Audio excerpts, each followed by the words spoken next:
Good morning. I'm here in George Washington Ferry Farm, also known as Boyhood home, here in Frederick City, in Stafford County, in Virginia. This is located in northern Stafford County across the Rappahannock River.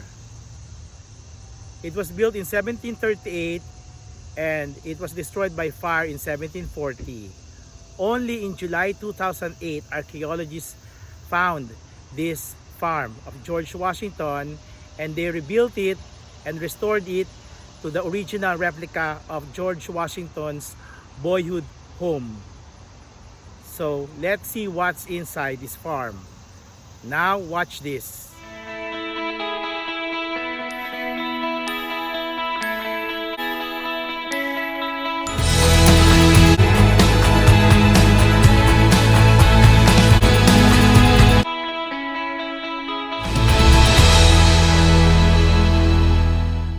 We're still here in the George Washington Ferry Farm Museum. So this is the science of history at Ferry Farm. So let us read some of what is written here. George Washington was the first president of the United States. He was General Washington, who led the Continental Army to victory over the British in the American Revolution of 1776. He married Martha Custis and lived at his plantation called Mount Vernon, which I have blogged before, Mount Vernon. So watch my blog on George Washington's Mount Vernon mansion. He served in the British military during the French and Indian Wars. He was a young man making his living as a surveyor in Virginia and the Western Wilderness. For a long time, these were the known facts about George Washington's life. Almost nothing was known about his childhood. And what we did know was based on myths and legends. That is why we are here, to find out his childhood. The Ken Moore Association, now known as the George Washington Foundation, acquired Ferry Farm in 1996. Soon after, archaeological excavations began with the intent of locating the remains of George Washington's childhood home. The foundations of the house were finally uncovered in 2008. After more than a decade of searching along the way, archaeologists discovered thousands of artifacts related to George's life at Ferry Farm.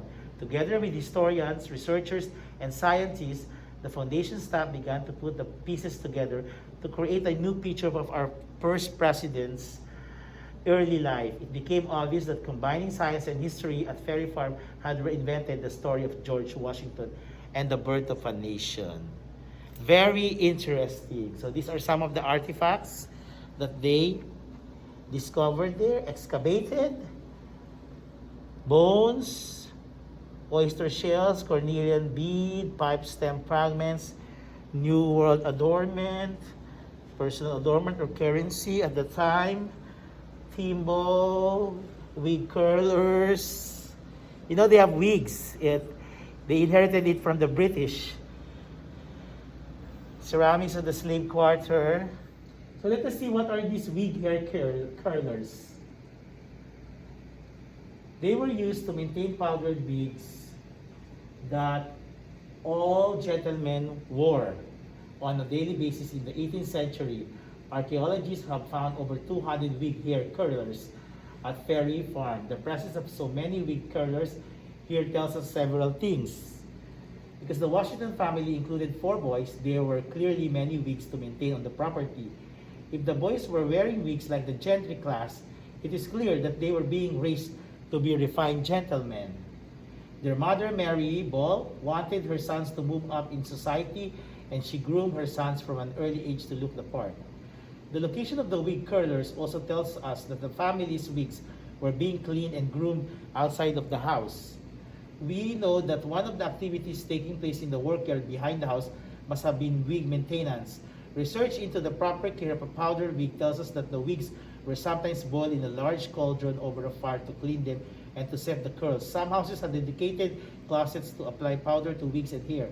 These are aspects of daily life that we can show in and around the Washington house. Now here are some of the artifacts found here. Dinner plates, fruit dish, ointment pots, and This is how these pots look like when they are used at the time. So the Washington family is a well-off family indeed. So analyzing the artifacts here, what does it tell us?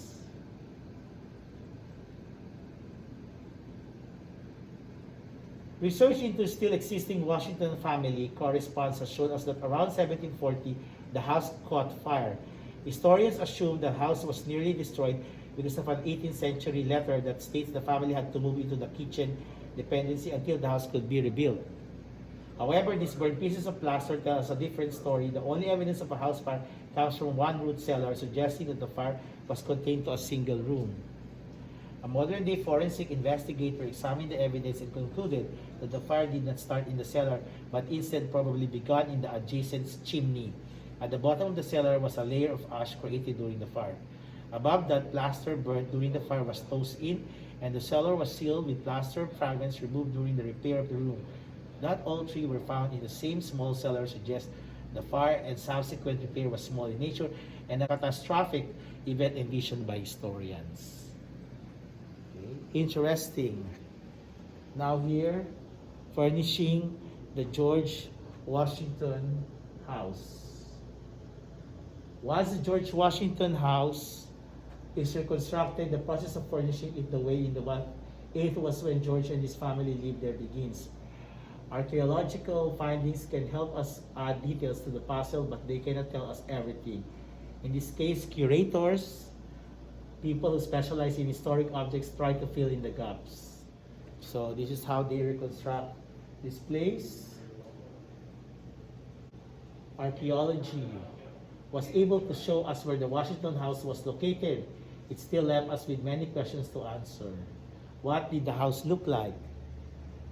How big was it? Where was the front and where was the back? Once again, it took both science and historical research to answer these questions. In a while, we will visit George Washington's restored replica childhood mansion. So these are one of the archaeologists of the foundation, and she was examining some slabs of rock.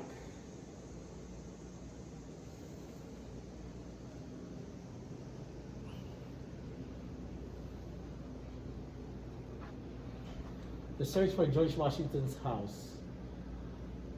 Although little was known about George Washington's childhood, historians have long acknowledged that the house in which he grew up was located on a property owned by his father Augustine, now called Ferry Farm.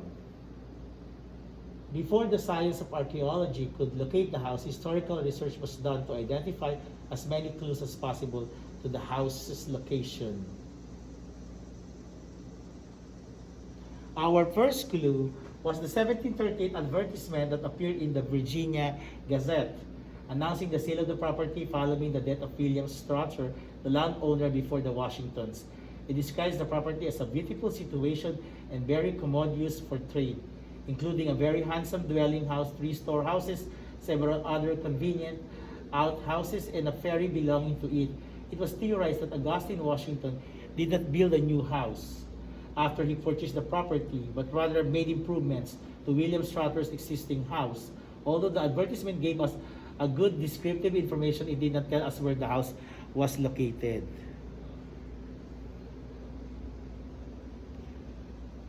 In 1862, during the Civil War, the Union Army was camped at Ferry Farm. Letters written by several of those soldiers indicate that they knew they were on the land where George Washington grew up.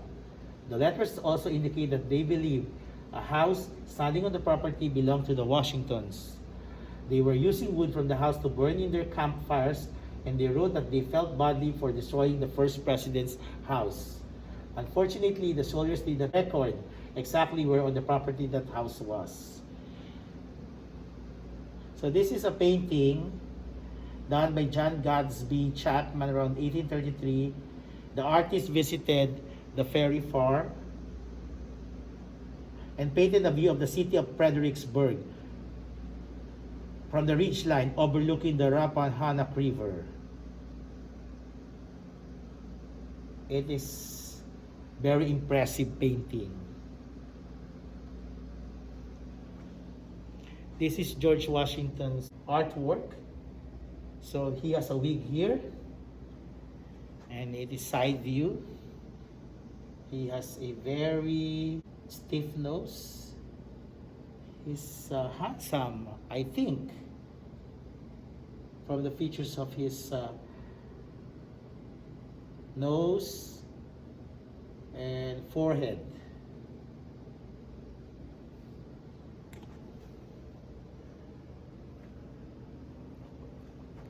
We will walk towards the grounds of the farm, and we will reach the George Washington's replica mansion. This is George Washington's headband, so he looks very gentleman and very presidential. He's a serious man, I think. Don't you think? Let's go out and have a taste of this. Good weather today. The sun is shining brightly. Behind me is George Washington's replica mansion here in Ferry Farm in Stafford County, Frederick City, Virginia. Please hit the right bottom of your desktop screen to subscribe. Hope you enjoy my Labor Day vlog.